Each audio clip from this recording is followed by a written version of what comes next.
It is morning here, so there's no news to speak of yet. But there will be. It's clear as crystal that the root of all evil is exactly that, and those in whom it is blooming are the enemy of humanity. The bankers are the problem. The bankers manufacture recessions and depressions to exert a greater control over social and political structures. The bankers create and finance the wars on both sides of the conflicts. The bankers orchestrate famine, poverty, and want.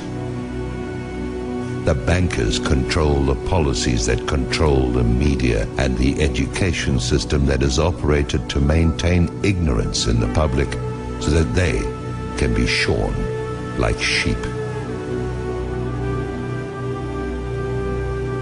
The bankers launder the drug money and keep drugs illegal. The bankers are the problem. The international banker is the scum of the earth, and they have to be brought to account. What will accomplish this?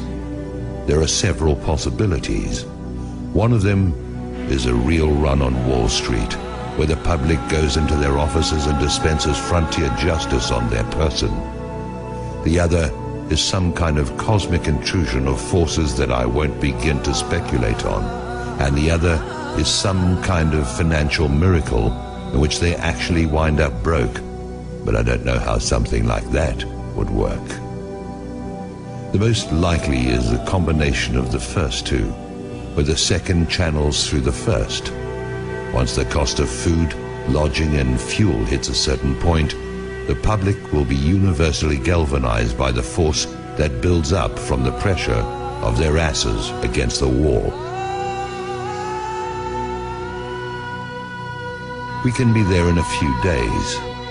Once the system begins to collapse, it will have its own speed of free fall, and things will move at a spectacular rate of change. It will be like the way weather can suddenly transform in the South Seas. At the point when this begins to occur, the probability of global conflict will accelerate to maximum thrust. This is the primary truth about imperial currency activity. When the money goes south, violent attention goes east.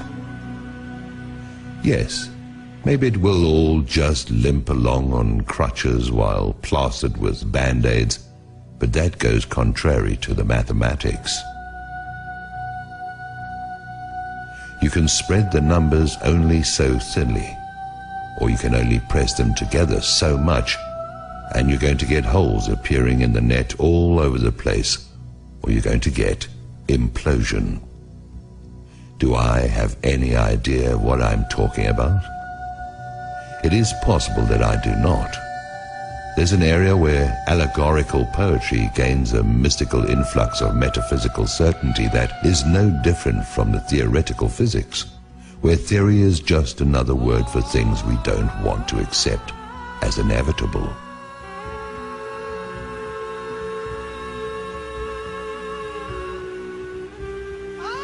Maybe freedom's just another word for no one left to screw. It stands to reason that sooner or later the public will have no further option but to declare open season on the bankers. They'll be hunted down as the be-all and end-all of everything dangerous and wrong. They are a plague and a pestilence as bad as any epidemic. They are the whiskey and yellow fever blankets on the reservations of ordinary life. They are anthrax masquerading as sweet and low. They are the long-standing source of the majority of humanity's problems and have little competition except for the ubiquitous presence of ignorance and impossible dreams. Whoever these bankers are, that is who they are.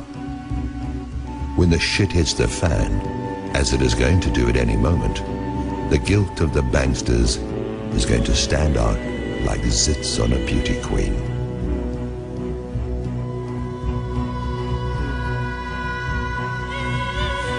The transformation in the mind of the public is going to be immediate. People watch the news, and although it is nothing more than garbage and lies, the players have all been seen there. They've been seen in Congress, and they've been seen wherever the lies created to defend them have been publicized. They are a known quantity. There is no argument of any kind that can be used to generate sympathy for the bankers, who are either behind or finance every outrage against the public that is in existence. Now their day is at hand, and they show no signs of having any kind of clue. They sit at their vanities and admire their image like Marie Antoinette. They whoop it up like Louis XVI in Versailles, surrounded by gold leaf wallpaper and sycophants, while they diddle the sons and daughters of a dying empire that they brought to pass. There is mercy to be found here, but none of it can be for the banksters who have acted with none in their intentional efforts to beggar, mutilate, maim and destroy anyone and everyone who was not them. That mercy is for the public who, like Lefty, only did what he had to do. I try to get my heart and head around it. I try to see an out for everyone, but the only out I can see for the banksters is out of our lives, and marched still living through the gates of hell, where they can reunite with the banker-in-chief. I'm not the judge or executioner. I'm an observer who's never had enough money to even think about the banks in the first place. Now the bankers tightly grasp what is going to turn into flaming coals in their hands.